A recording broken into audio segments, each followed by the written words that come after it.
show you guys. So one little thing, noticing back here, I got two hands. Louisiana Popeye's chicken. I bought a wrecked BMW i8 from IA.com in the last episode, and now it's time to turn this thing into a show car. Now the front end is all wrecked and the side is completely ripped off, but it's time to keep things moving, baby. The party doesn't stop. By the end of this episode, we're going to have a show car worthy of SEMA on our hands, and I mean my hands, not your hands, because I love my little Prius, and you guys don't. So I went on eBay a while back, and I looked at the price of i8 hoods, and they are in the $2,000 range. I said, nope, forget that. I'm going to take a risk and buy one with minor damage and save about 50% off. So I did just that. I got the hood in the mail a week later, and here's what it looks like. Now, the box itself looks pretty crummy, and there is some damage on the outside, but I'm hoping for the best with this one. It looks like there's slight damage in the nose, which is really nothing, but they also managed to ship it with a giant spider in the box. What the f*** is that? So looking at the hood, there's a big wavy spot. I think I might be able to get this out with paintless dent removal, which I will cover later on this episode. But either way, the hood is orange and will likely have to get either wrapped or painted, so it'll be hiding a lot of these blemishes anyways. More on that later. Now, I've been spending lots of cash on the car, whether it's the hood for $1,000 or the rear knuckle for $2,500. Things are adding up quickly. So if you find yourself spending tons of money and you're looking for a loan and want to get the funds with a smarter interest rate, try this episode's sponsor, Upstart. They view you as more than just a credit score. They view you for who you are and help with the black hole that's credit card debt. If you're young and just starting out, this is a good option for you that actually helps you with all that you need. You actually get a good and smart and fast interest rate as they look at your education, job history, and reward you for it. They make simple, fast, and easy to check your rate in just a few minutes without affecting your credit score. And the best part? Well, again, it's fast. Try using my personal link if you want to give it a shot and see why it's ranked number 1 in its category with over 300 businesses in their Trustpilot. Again, head to www.upstart.com/richrebuilds to see how low your upstate rate is. It only takes a few minutes. Thank you again, Upstart, for sponsoring this episode. Okay, now here we have the parts that I took off of the car, just a frame of reference for you. Now this is the old axle that's stuck in here, and this thing was beat to crap. Look at this thing. This thing looks absolutely terrible. There's not really much usable I could get from this, so I actually bought a secondary part off of eBay that has everything that I need. It has the spring, it has the shock assembly, it has the electronic caliper, disc brake, it has everything that I need to actually finish this car. So this is actually be really, really helpful. Now, one thing I have to fix this brake line, obviously. I'll be taking that out and putting the OEM one back in, and this is cut here as well. Now, I'm still deciding what I want to do about that. Do I want to remove this and put the stock one in? But the stock one in, the clip is actually broken. If you walk over here and see, this is the clip for the stock one here. And as you can see, it's seen better days. I'm not really sure what I'm going to do about that yet. That might not be that big of a deal. I actually may just remove this rubber boot and slide a new one over it. Haven't really decided yet. Or what I could do is I could cut it and I could join the other one back on. So I'm still going back and forth with that one. Now that I have that, I don't really have any of the tools where I am, so I'm going to go ahead to the Electrified Garage to see if Chad can take the old part apart and he can get me the hardware that I need from it. The main thing I need the new piece didn't come with was the axle bolt.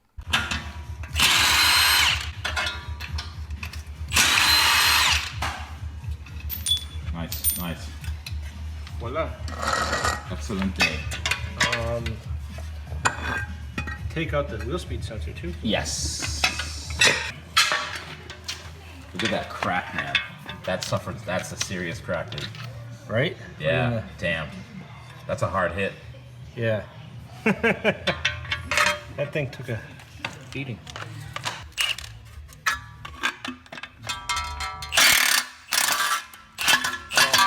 That's junk. That crack too? Oh, it's wobbled. Oh my gosh. That's bent. Yikes. That's been pretty good. That thing took a smash, man. How this is really usable. Yeah, I think there's something missing here. Wow. Yeah, JB Weld won't hold that. Okay, noted. I'm just zip tying this axle up so it doesn't dangle. But I don't want it to hang too low because I don't want it to potentially get damaged. So hopefully, yeah, that suspends it really nicely right there.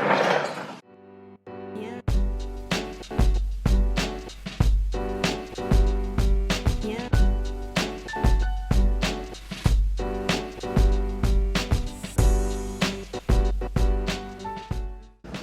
Okay, so that's kind of in there now. If you look at it, that's loosely placed in there. I have about 2 bolts in. I have to align this last one and make sure that one goes in. But this is the overall idea of what it's going to look like. Nothing is really lined up per se for these holes, the upper and lower control arms. I have to bring those up a little bit so it fits in a little bit nicer. And it's actually just going to pull the rest of the assembly in. So far, we're doing pretty well. This actually hasn't been that difficult of a process. So I'm going to keep working with that and seeing if I could make it a little bit neater.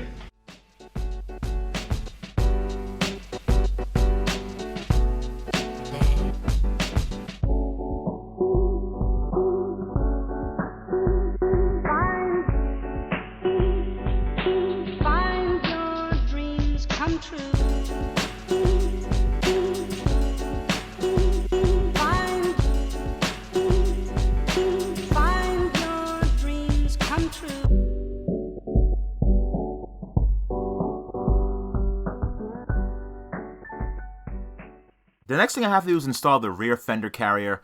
I also got this on eBay for about $125. However, it does have some damage with a repair later in the video. Again, this is super easy to do. Everything just clips onto the body of the car itself. This is one of the easier cars to work on because, quite frankly, the body panels are all plastic. In every other car, the structure is the unibody itself. On this car, it's a series of plastic panels that are connected to the carbon fiber inner structure. So provided that doesn't get hit, you're in pretty good shape.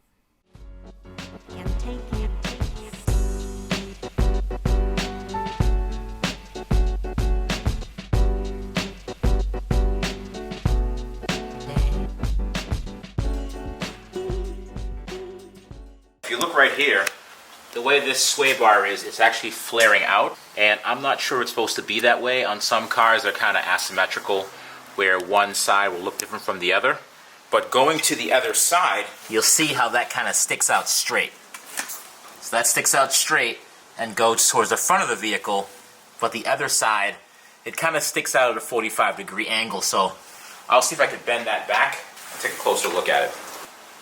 But yeah, there we go. Oh, that's a lot better now. Let's check this bad boy out.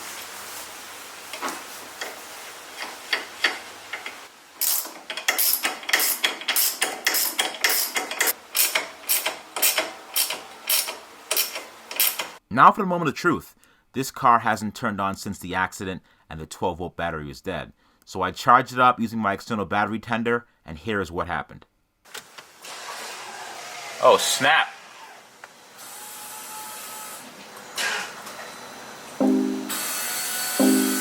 What the hell does that sound? Boom, boom. Hey! Boom, boom, boom. Up. Oh, at the engine?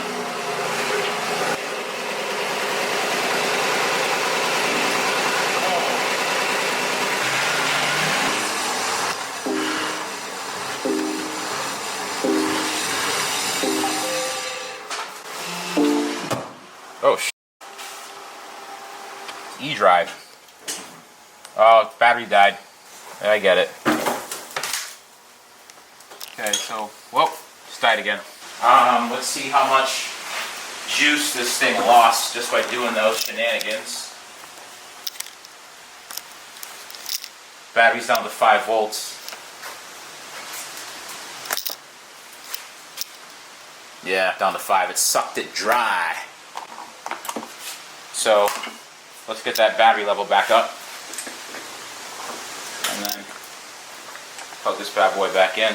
There's a lot of stuff unplugged. The pedestrian warning system's unplugged because I have no front and rear bumpers. There's a lot going on, but the car was able to drive. But I think what I might start doing pretty soon is maybe start charging it if I can. So I'll start doing that to get some juice to get up on the trailer. But that thing sounded rough. That thing sounded horrible. So now that I know the car at least starts, I need to get a new rim for it. I needed one right away, so shout out to the New England Auto and Truck Recyclers and Team PRP who were able to get me the wheel as quickly as humanly possible. Now let's get it mounted.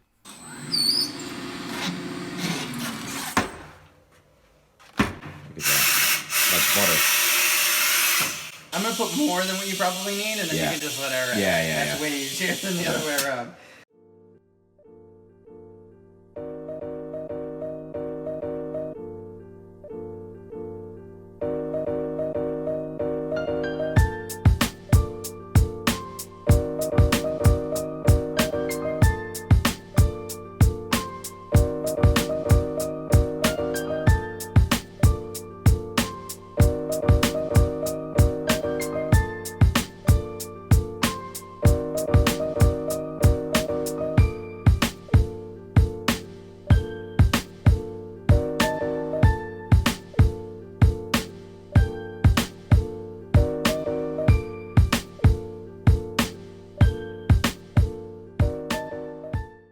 Now this car's headed to SEMA, and I knew I didn't have the skill to learn to perform a proper wrapping job because all my kitchen knives are broken. So I took it to Auto Couture, the premier BMW specialist in New Jersey, specializing in performance, track prep, and detailing. I just knew I had to take it there to get wrapped. They let me use their facilities for a week, let me use all their tools, and of course I left them all over the floor and didn't put them back. They even put it on a tender for me while I was away and gave me a hand whenever I needed it. These guys are awesome. I will tell you though, one of the most impressive parts of the whole thing was the wrap. The company Automotive Specialty Wraps is based out of Auto Couture, and it's hands down the best wrap job I've ever seen on a car in my life. The hood used to be orange, and the black portion had scratches on it that couldn't be fixed without a repaint, so they double wrapped the hood. The black part of the hood is now wrapped in flat black, and it was wrapped over that again in the matte dark gray. There isn't a single visible seam on any of these parts. The body panels look like they've been painted. I picked up my favorite wrap color, the 3M M261 matte dark gray. It's actually the color I originally wanted for my Tesla Dolores, but I decided on the shark gray instead. Both Dolores, my Tesla, and Daenerys, the i8, are matte colors. I love matte colors because I literally just pressure wash them and spray the dirt off them. But my Z06 is that sexy rare Le Mans blue that I like to keep shiny, and for that, I use Shine Armor. It'll keep your whip looking as good as my Z06. And if you're cheap like me, you want to save a buck, use the link below for some Cyber Monday deals, some Cyber money off your Shine Armor. Just click on the link in the description box below and save some cash. So now that I'm here, I have lots to do. I have to repair the damage on the plastic carrier that holds the rear quarter panel in. I have to install the taillight. I have to install the rear quarter panel, reassemble the entire driver's side of the car, install the hood, and repair the passenger side that was destroyed in the accident. Thankfully, BMW sells a headlight repair kit that you can screw into the broken tabs instead of having to buy a new headlight for $1,500. I also have to install the front bumper, hood, and have someone do the paintless dent removal after it's been wrapped. That's a lot to do, so let's get to work, shall we? Remember, I'm building a show car here, so in addition to the matte gray wrap, I'm also going to lower it and put performance wheels on it. I decided on the HRE Classic 305s, wrap them in toy performance rubber, and then next, it's in desperate need of some ground effects. So in this mix, I'm also going to be putting on a Vorsteiner i8 carbon fiber front and rear diffuser kit, along with an adorable carbon fiber duckbill. Shout out to Auto Couture for finding the last kit that Vorsteiner has available for these cars. So if you have an i8, which you probably don't, because I feel like no one owns these, you're actually out of luck, because I don't think Vorsteiner has any more of these.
And here she is seeing the sun for the first time, my little baby Prius. Not too bad, right?